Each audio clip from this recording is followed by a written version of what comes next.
You're live from Australia with David Starlight. Hi, David. Have a great show. Hi and welcome everyone. I'm coming from Australia and great to see you. It's an interesting morning for me because my roommate was leaving, I think at about 2 in the morning. He had a flight to catch, and he for some reason he was wearing these very heavy shoes. Oh, I know why. He's got a motorbike. So he had these really heavy shoes and he was walking around, and I was like, oh my God, quite a loud noise. So it felt a bit, I would say, intrusive when I was sleeping. But here I am. It's a new day, and what I was thinking about is how we receive guidance from our guides, and how we connect to what it is we're supposed to be doing on this planet. And of course, we each have guides, and guides come through and talk to us. And how do they talk to you? And I'm curious if you've received any guidance, and how they communicate, because guides will communicate in different ways. It's not one dimensional. It's something like, for me, often I get the number 111, 1111, or just triple one. Mostly I'll get the 4 ones, the 1111. And Sago, I did actually forget your name. I know you gave me a name a while back, but I do appreciate that you've got your picture on, and welcome back, and nice to see you here again. And Stu, welcome from Florida. Stu's coming from Florida. So Sago, if you can give me your name, that would be great, and I'll try to remember it. Let me do my best. No, I'm not always so good with names. And welcome to Tracy Shear. And I don't know about you, how you remember names. For me, if someone's not high up on my mind, I'm not really thinking of them. It's almost like they disappear into the vapor, into the atmosphere. So unless I'm interacting with someone every day or often, I'll tend to forget their name.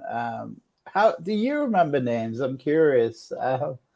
Is it just me? Because sometimes it will be a friend from 5-6 years ago that I knew really well at the time, and then I just stop thinking of them, and then I don't see them, and then somebody mentions, or who was that person, and I cannot remember their name. And I guess in a way it's this, my mind, in a way, I feel like it's an open space. It becomes an open space, and the energetically I can receive more because I'm not holding on to all these names, all these things. And it is interesting how just the mechanics of our physical brain, our physical anatomy, and thinking, well, how do we hold on to ideas? How do we hold on to people's names? It's very mysterious. And there's neurological studies these days, a lot more scientists studying neurology, studying the brain, and all sorts of interesting dimensions. The Brain That Changes Itself is a great book I recommend. I think it's by Norman Doidge. The Brain That Changes Itself. And that's an interesting concept, how we're not stuck in one paradigm, although we do think so. Often we think we cannot change. We think we're stuck in our lives, that everything can change, including our brain, including if our brain can change, so can our life change. And how we view our situation can change. Our relationships can change. So the idea that the brain is immutable is not true. The belief that our life is immutable is not true. Everything can change. And the word for the brain changing itself is neuroplasticity.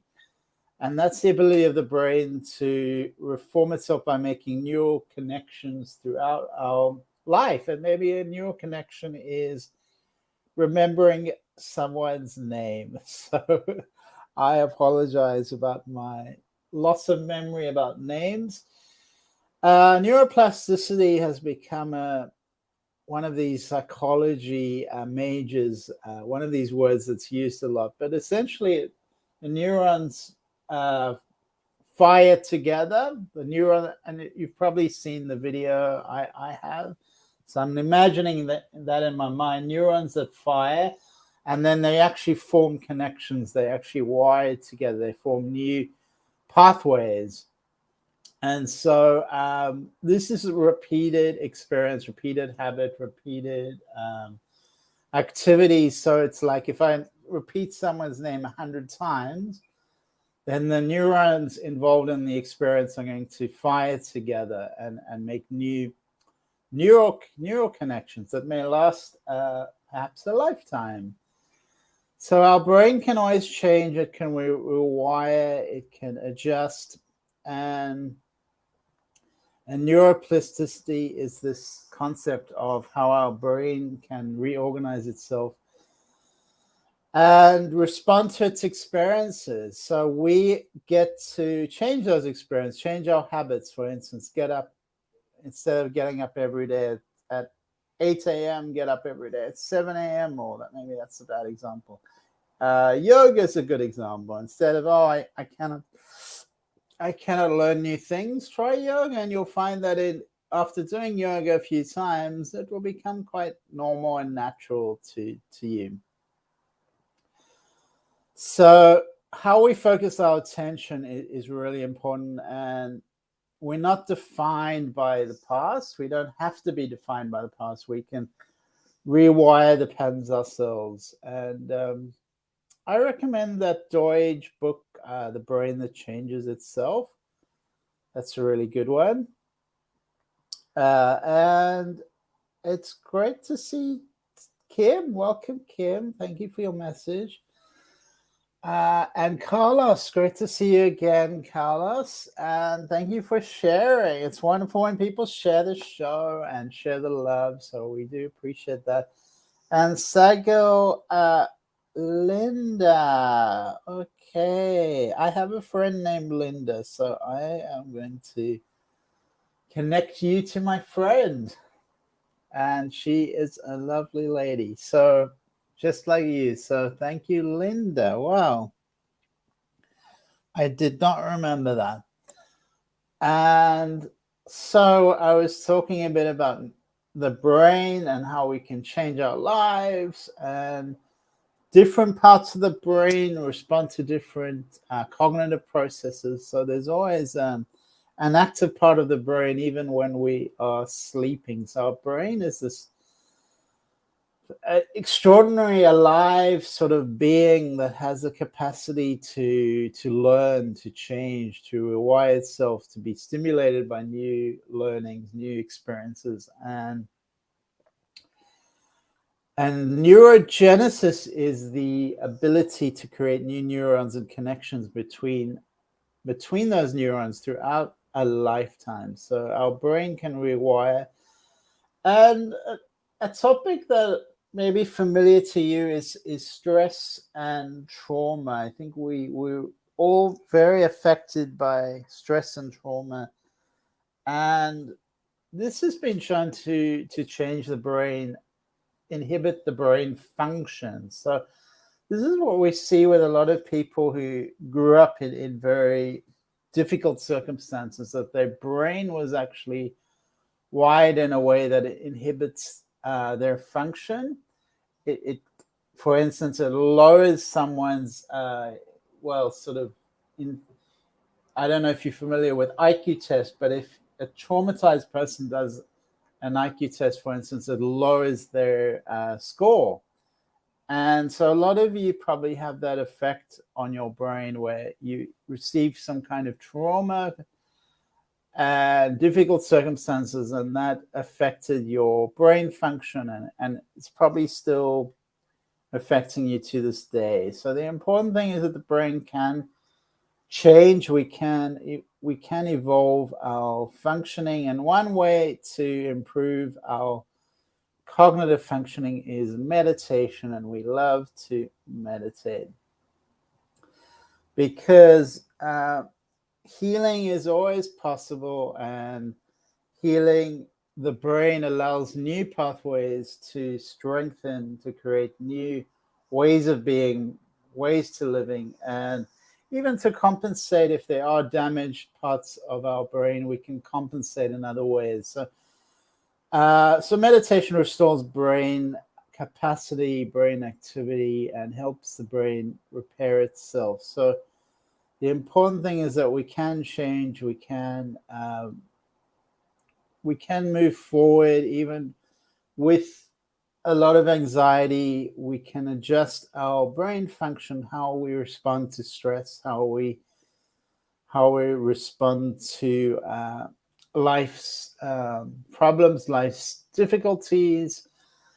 Really, regarding stress, cortisol is one of the key hormones that affects us. Prolonged and elevated cortisol levels come with chronic stress and post-traumatic stress disorder. And I studied quite a bit about post-traumatic stress disorder. I found it quite interesting. PTSD, how common it is. It's very common. A lot of people have PTSD, and different experiences, particularly of an emotional nature, can trigger our previous post-traumatic stress. And there's also a type of ancestral post-traumatic stress disorder. And unfortunately, so many people their ancestors were in very difficult conditions. In fact, most people have ancestors that were in some difficult conditions, perhaps everyone, in fact. So we are affected by the past, and we can heal the past through meditation, through changing our consciousness, through mindfulness, and through nurturing our minds and nurturing our bodies. And that's a pause for me to align with my vibration, to drink my tea, which I love to do.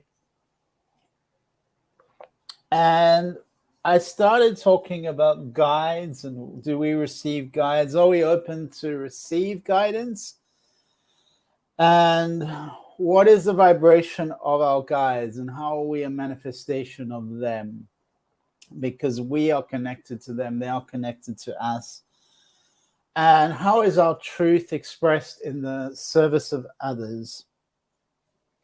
And let me know in the comments if you receive wisdom, if you receive signs perhaps from your guides, and how that works for you, how they communicate with you. I was talking about the 1111 being a very common connection for me that seems to arise every day. But I also have another one, which is my birthday. It's 1404, and this is something new because it was a time, I forget when, maybe 3-4 years ago, when it was my birth. I think it was just before my birthday, so it was really on my mind. All right, it's my birthday coming up, and then I started to see 1404. And I started to see that every day, and I was like, what's going on with this 1404? That's my birthday. And that continued. So I've continued to see this 1404 sign, even though, there are 365 days of the year and only one day is my birthday. And it's almost like my guides are saying, well, that is your day.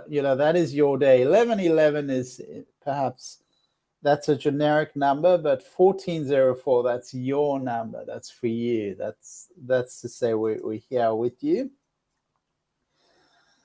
It really, belief is very important as well, and what we believe can bring energy to that sign or signal that the guides are giving you a sign. But if you don't believe it, then they'll try something else. How receptive are you to receive messages? How receptive are you to receive guidance? And do you receive synchronicity? Do things happen connected in a connected way? And I'm curious, how do you embrace those aspects? Do you embrace how you are? Do you resist it? Do you fight it? Do you have mixed feelings about this topic? And Kim, feel free to comment. You always have very interesting insights.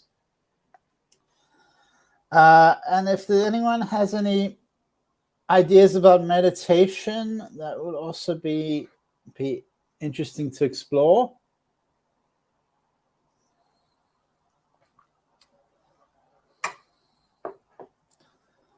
And I also find the meditation on my tea is really cool and helpful, because I always think of all the elements involved in tea.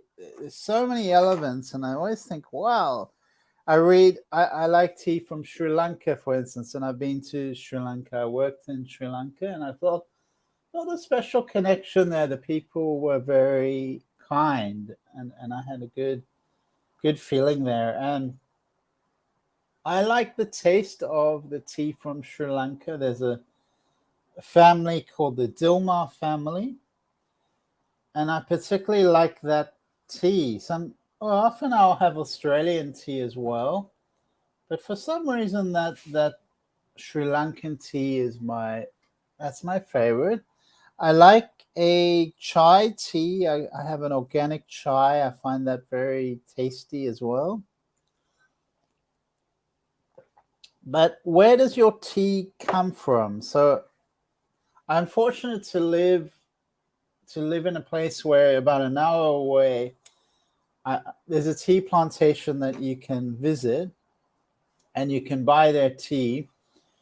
And so there's very local tea available, and I'm just thinking about that, and I want to go there sometime soon. There's very local tea available. We also have chocolate farms over here where you can go and visit. There's a visitor center. You can do a chocolate tour, and you can just see.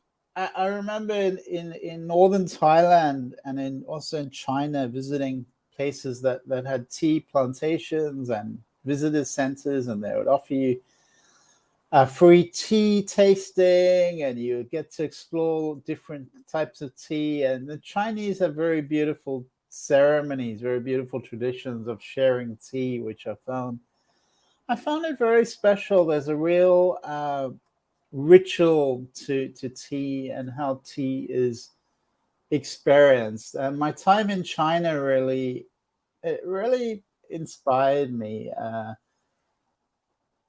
and brought me closer to tea. I know the Japanese also have a lot of tea ceremonies and connection to tea. So in China, they have these beautiful sets, and they have these patterns of things that they do where you're like, wow, that's really interesting. They take loose leaf tea. It's usually green tea, although I had a lot of pure tea in the south of China. So I remember spending time in the south of China. So pure tea is actually a red tea, and they sell the red tea in these round cake, kind of a cake. It's a round, hard, it's like a disc. And that disc is really cool because it's about that size. So you can sort of fit your hands around it, and it's quite heavy and very dense, so thick. And you just take a piece out of that disc, And what they do is they pour hot water over the tea, and then the first water is thrown out. So that tradition is all about cleaning off the dirt, cleaning off the dust, and there's probably that was probably formed because there was, if you just think of maybe the pollution and the things, the silt that may be on the top of the tea, the dust, that gets cleaned off the top of the tea. So there's this purification. And then they start again with the next layer of hot water. And a lot of the tea they'll replenish it throughout the day. They'll keep topping it up with hot water. So they get a lot of usage out of their tea, and they get a different kind of journey of the green tea, for instance, a different parts of that tea being accessible. And of course, green tea is very healthy because of its antioxidants, because of its flavonoids or flavonoids. So there's something special about the tea ceremony: harmony, respect, purity, tranquility, and more and more. And in China and Japan and other parts of Asia, there's such a history to do with tea, to do with respect, to do with community, to meeting people. And I always found it wonderful that you could go to all sorts of places in China, for instance, and the people would sit you down and offer you tea. And that's just was how they start a conversation. That's just how they start an interaction, how they meet people, sit down and share tea. It doesn't have to be a special occasion. It's just you can walk in someone's shop and they'll say, sit down and offer you tea. So it's very much about sharing and connecting, and tea is part of that. But when you think of where tea comes from, and then you identify all the processes involved in growing it, in allowing it enough sun to flourish, and it seems to grow very well in mountains. So I remember in the north of China, they're telling me that the best kind of tea grew up in the mountain, on the hill, just on the side of the mountain. So and I remember walking through these tree plantations, and it was just very tranquil. And then, I was talking about my tea coming from Sri Lanka and liking that tea. So that has to be dried in the sun and packaged and then delivered all the way to Australia on a ship. So there's a lot of processes, but even from a ship, then it gets transported up the coast of Australia, up north from where I live. And reading the comments, Kim, I haven't grown tea myself.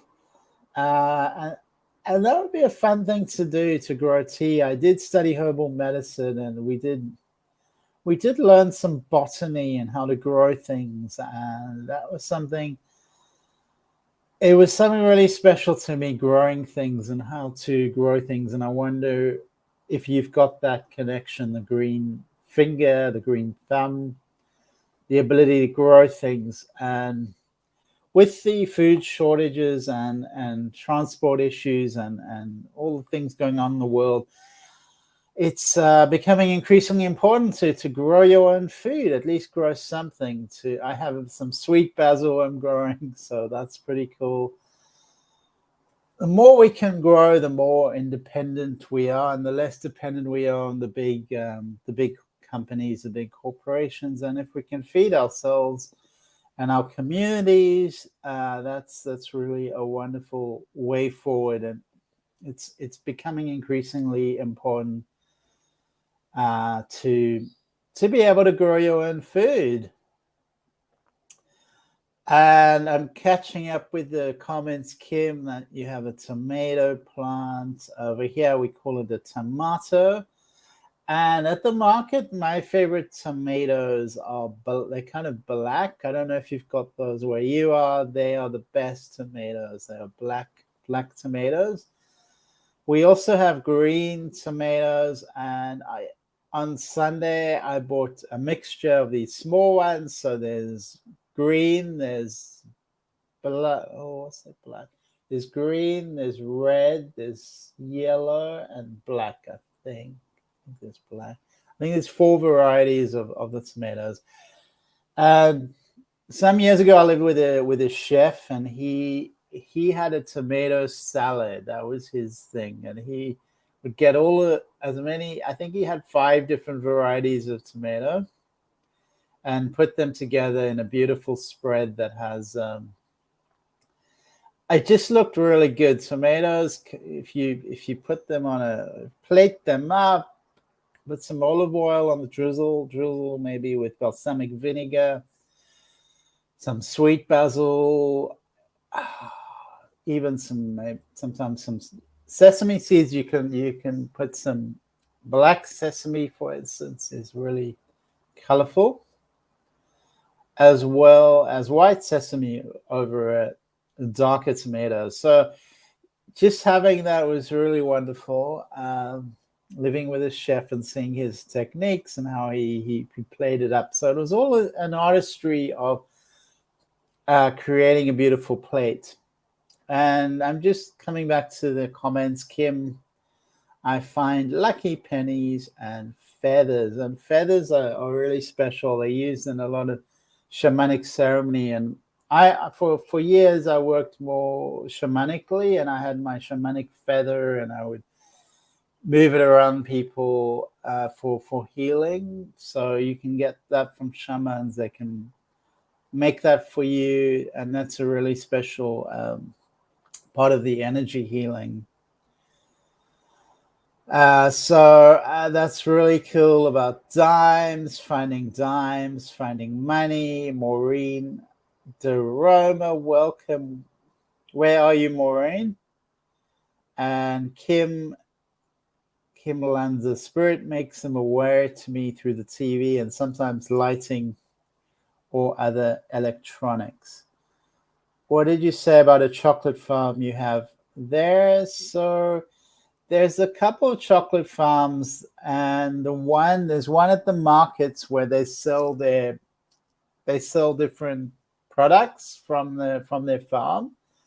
And then there's another farm where you can visit. They have a visitor center and a tour. So you can do a tour of the farm, and they have a little cafe where you can order food.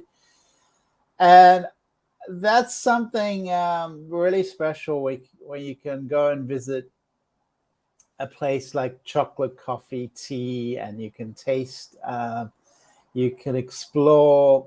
There's often a brand associated where there's a family history. You can meet the families, and it's a culture. It becomes a real culture. And I remember in Kauai, I visited the Kauai Coffee Company.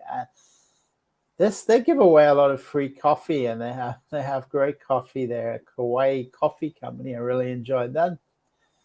And in Australia, I remember visiting the Byron Bay Coffee Company, Byron Bay Coffee Company. So I'm really enjoying that experience as well. In Indonesia, I lived on a coffee plantation. It was a small coffee plantation, and so I went to do various tours and saw the activities of how they make coffee, how they collect the berries, and then get down to the bean, remove the berry part, which you can eat. I've eaten that. And then they roast those sort of white green beans. And the roasting, of course, is a really important component of all of this. And then that's it. It's there's a lot of techniques of drying coffee and the like. And Kim Lanza, do you grow tea in Australia? Yeah, we grow everything in Australia. It's a big country. So tea, absolutely. Coffee, absolutely. And so when I go to the local market, I can buy tea that's locally made, or I can buy the Sri Lankan tea that's grown in Sri Lanka. So for the planet, it really is important that we start to choose the local grown, whatever it is, tea, coffee. We choose things that come from our local community, preferably. I have the ability to drive an hour and go to a tea plantation where I can get tea directly from them. So that's even better. Get it direct from the place where it's grown. And Debbie says my niece grows CPT. She gave me a plant and it died. Yeah, it's not easy to grow things. Some places it is easier. There's a real art to it, and I'm sure you've planted tomatoes, and some have grown, some haven't grown. It takes some knowledge, and that's the knowledge that our ancestors had. Our ancestors would have to have had that knowledge, and it's important we pass it down to the next generation, how to grow things, how to grow fruits, how to grow tomatoes, and the black tomatoes and the cherry tomatoes. Yeah, so the black ones are beautiful and yummy. Yeah, that's what I agree with. Absolutely. Heirloom. Yeah, thank you, Kim. Special names for all those varieties of tomatoes. Heirloom tomatoes. And Debbie here in San Diego, we have local honey. They sell it to people with allergies. And honey has so many medicinal benefits. I've got some with me, which is for wound healing. It's from New Zealand.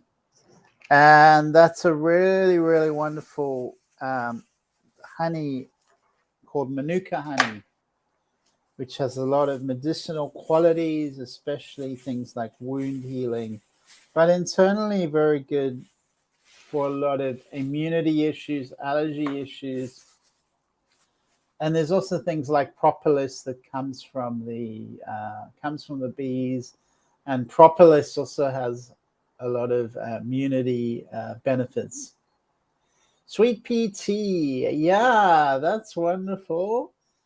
And tea can really bring people together when you share it with others, and so there's something special in tea and the journey of tea. So we will do a little bit of meditation, and then if anyone wants a reading or just to pick a card for them, let me know. I have the cards with me here. It's just coming to our meditation practice now. Finding a comfortable position, your back up straight, feet connected to the ground. Gently turning your attention inward to the body, to the mind. Asking the question, how am I today? How am I feeling today?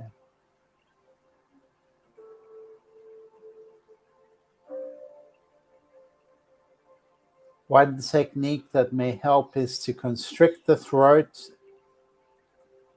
It's a yogic breathing technique. When you breathe to constrict the throat, I find that helps with a state of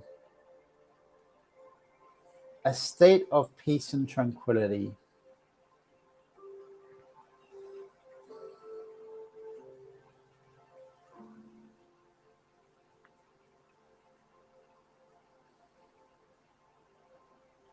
Gently and effortlessly journeying into the present moment. being present with ourselves, gifting ourselves this time to connect to our own guidance, our own spiritual nature, our own divine nature. Our time to connect to what is true, what is real for us.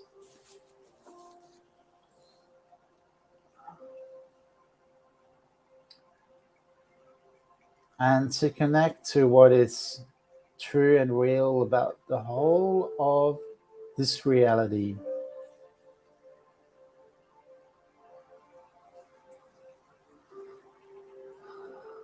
Meditation is our medicine.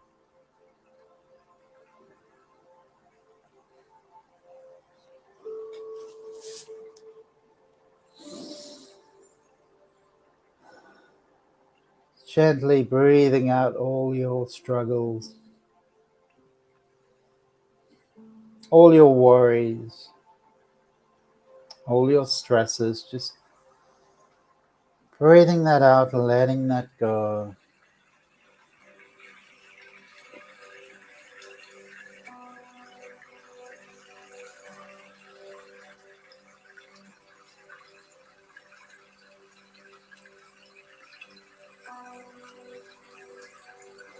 And you hear the sound of water in the distance, the sound of waterfalls nourishing you, calming you, and bringing you into balance.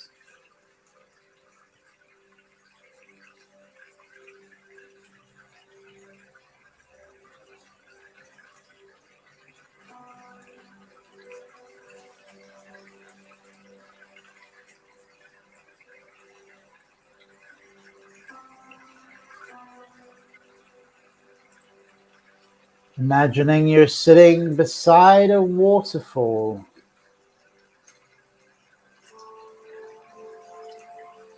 feeling the benefits of the water, feeling the softness of the water, and how that water allows you to change effortlessly, allows you to harmonize with your life effortlessly, naturally, smoothly, calmly.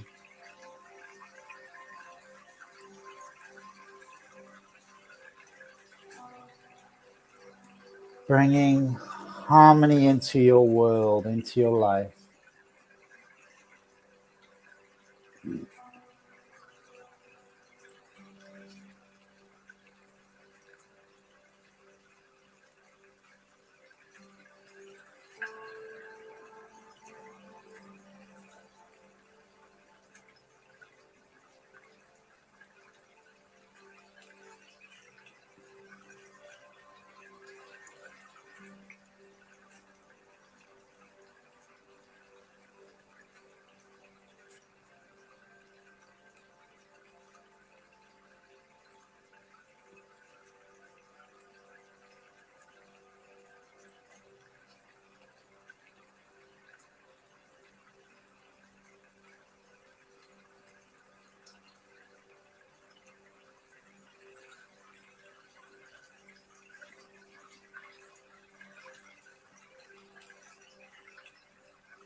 Surrounded by the sound of waterfalls, relaxing your body and mind.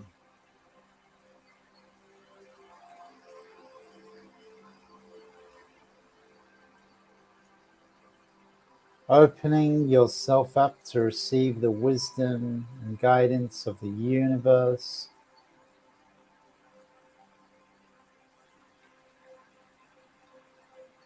allowing your body and mind to harmonize with the whole world around you.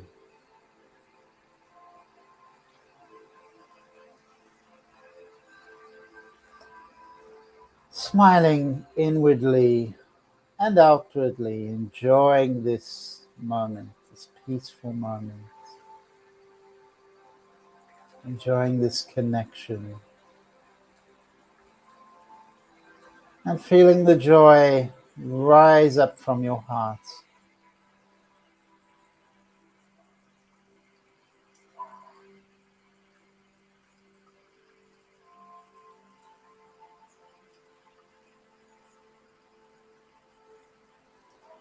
You are here to experience life. You are here for a purpose. There are no mistakes in this universe. All you need to do is align with who you are. Alignment can be effortless.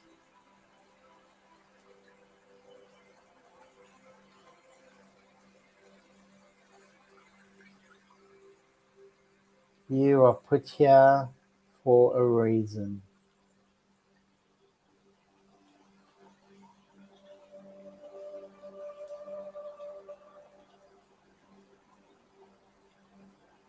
We can do this joyfully, without resistance, peacefully, allowing life to be as it is, and gently caressing the world with our presence, with our actions, our words, our thoughts, our feelings. Walking softly on this earth and sending love and peace, loving and peaceful thoughts to nature, to life itself, to the ground that we walk on, to the birds, the trees around us, to the water. Water receives our vibration. It is affected by our energy, so we can send positive thoughts to the water, positive prayers to the water. And when we drink water, we can be mindful of the receptivity of that water, sending it loving prayer, loving vibration, kindness, and good health, sending that prayer that water can nourish our bodies, nourish our minds, nourish our souls.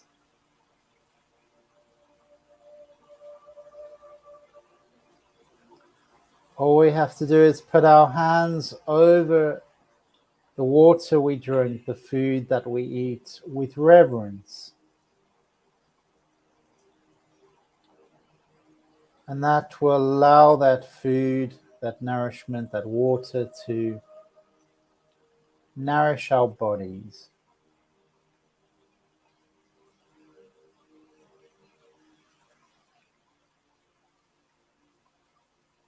Sending our prayer to all of life, keeping a joyful heart, a smile on your face, and rising up in peace, breathing out any last stress, so that you come in perfect serenity. You bring into your life a state of serenity. And as you found this harmony, sitting by the waterfall, starting to bring yourself back into the waking world, into the waking consciousness, stretching out your body with your hands, your arms, your feet, in whatever way you need to bring yourself fully back into wakeful consciousness. You may open your eyes if you're ready. Namaste. Thank you so much, everyone, for being here. And if you do want a card picked, let me know. I didn't get anyone coming for a reading today, which is fine. And Tracy Shear, are you still there? I wonder where you are.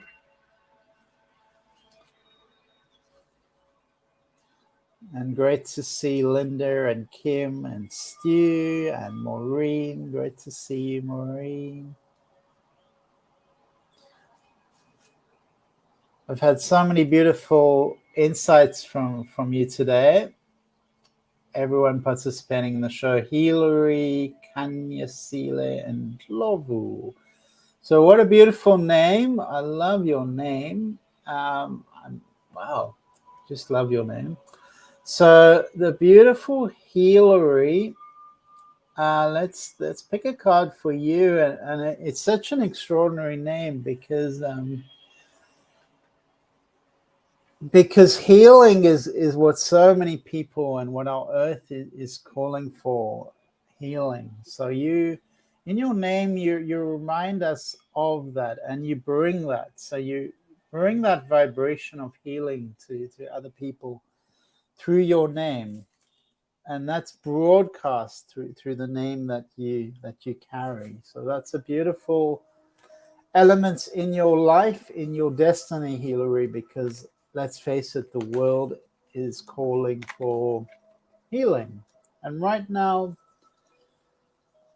there is a choice. Do we come together or split apart? And we still have wars. It seems hard to believe because, World War I and World War II were supposed to be the end of war. But here we are in 2023, we still have a lot of wars. We still have a lot of slavery, and that's another topic we can maybe talk about. It's quite a disturbing topic. But now there's still a lot of slaves, and millions of people are still living in slavery, and it's about 50 million, apparently, about 50 million slaves at the moment. So I know a lot of people were slaves in the past, but unfortunately, there's still 50 million right now in 2023. So this is a persistent problem in humanity, and important that we talk about that in the present tense, not something just in the past. Amantha Vargas, hello, how is everyone? We're just busy with Hilary, and Hilary, let's see what's happening.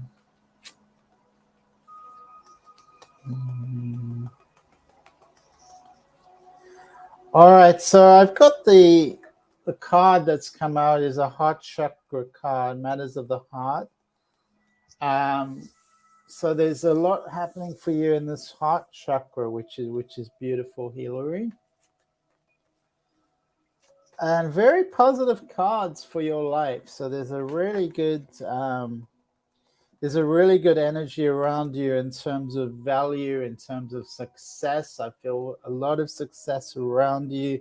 You are gonna be successful. This is brilliant, and there's a lot of value coming to you. So it's like it's right there. It's the first card was the love card, the heart chakra, the romance card. I'm going to pick another card for you, Hilary, which says that there's a connection here with the ancient light workers, and there's a sense of searching for where you belong, of longing for coming home, which a lot of people experience.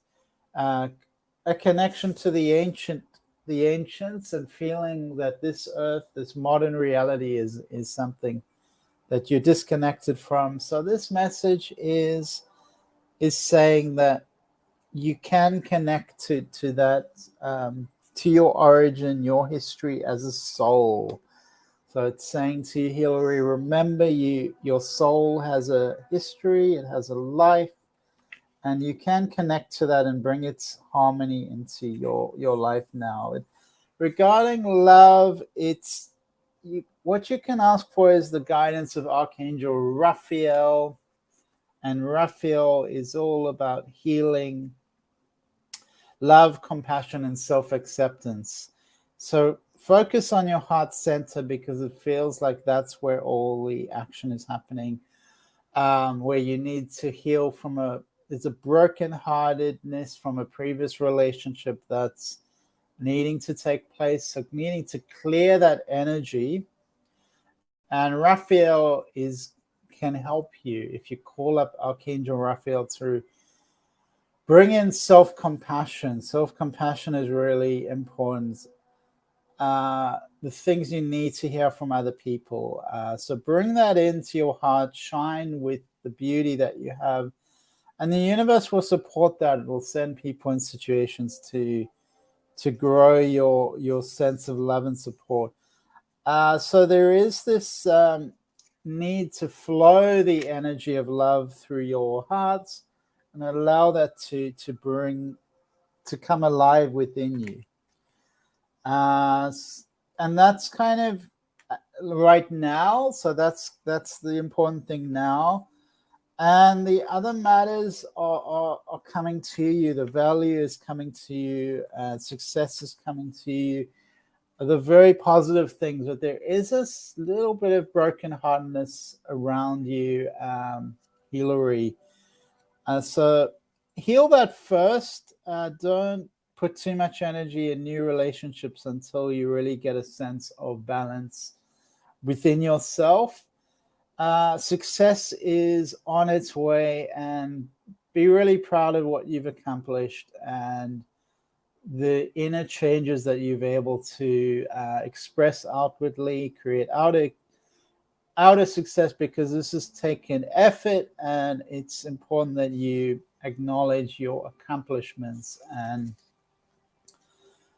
all the success and joy that you are receiving in the world. So Hillary, that's really positive in the external world, that things are coming together. You are going to do very well, and I'm very pleased about your future, that things are happening for you.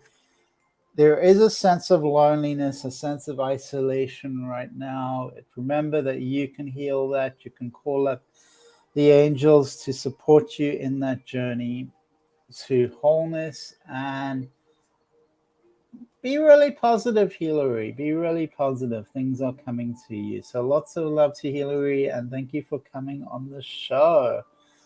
Amantha, do you have anything for me? Jade, hello. I hope you will love a reading. Okay, so we're just running out of time. So we'll just, Amantha, I'll just pick a card for you, Amantha. And then I'll pick a card for you, Jade. So just clearing the energy now. And we're going to come to Amantha. Anything specific, Amantha? Or let's just pick a card.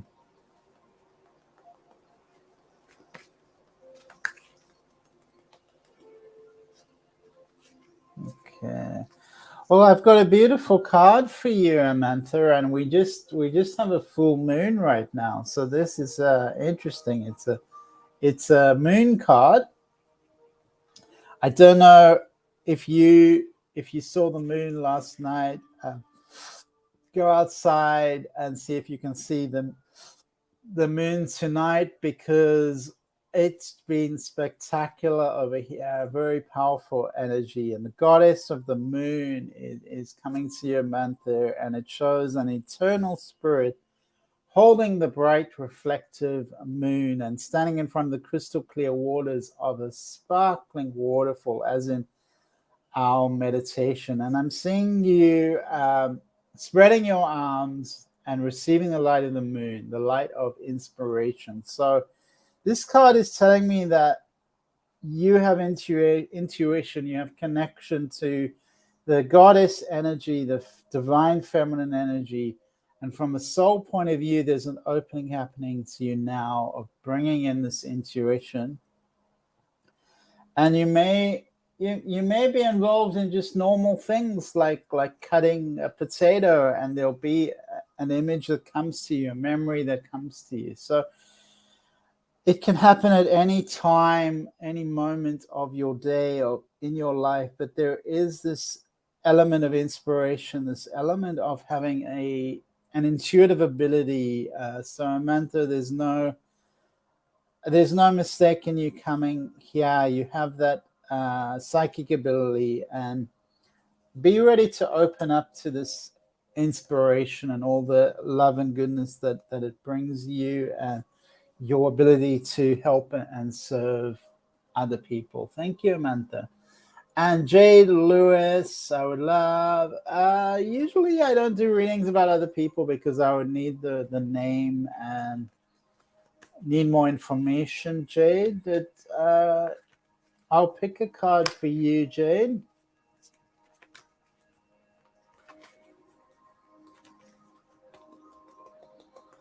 And the other thing with reading for other people is that unless they've given you permission, you can't just sort of go into other people. There's an ethical issue with that.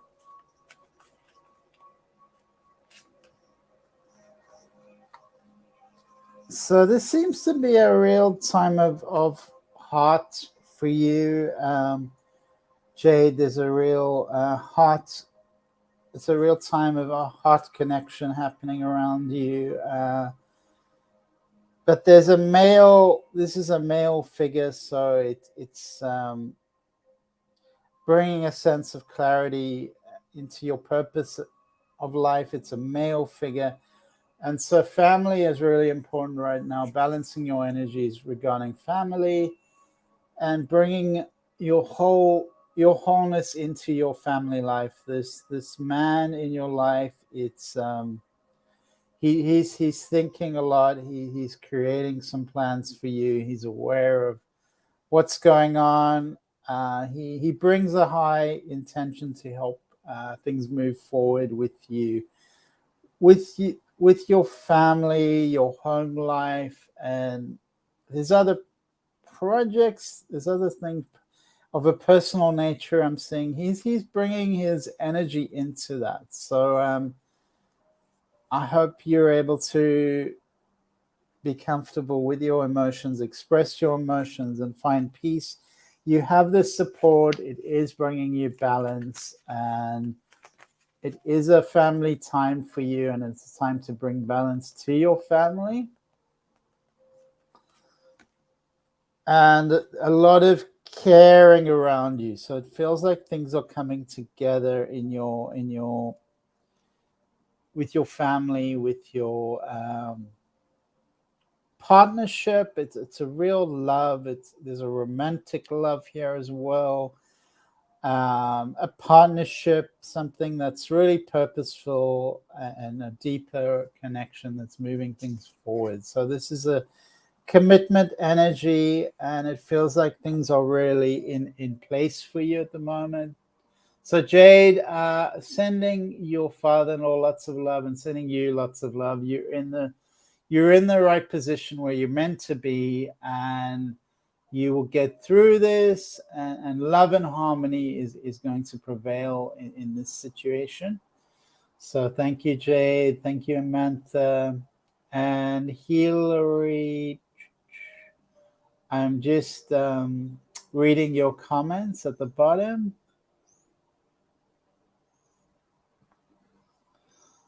So thank you so much, Hillary. Yeah, that's happening for you. So just remember your connection to the ancient spirits and how you're healing your heart is really the important thing, and that's going to help everything. That's going to shift everything when you put the healing energy into your heart. And that's great to write everything down, especially things that you need to let go of. Write them down and put them under full moon. So tonight is still a full moon. put them out. You can burn, if it's on a piece of paper, you can burn it and release it so it's gone and you no longer need to be hurt by it. So remember, you can release and heal. So healer is sending you lots of love and healing energy, and remember that that power is within you and you have the connection with the universe. And perhaps you can enjoy the full moon and release the old. Bring in the new, release the old. Everything is cyclical.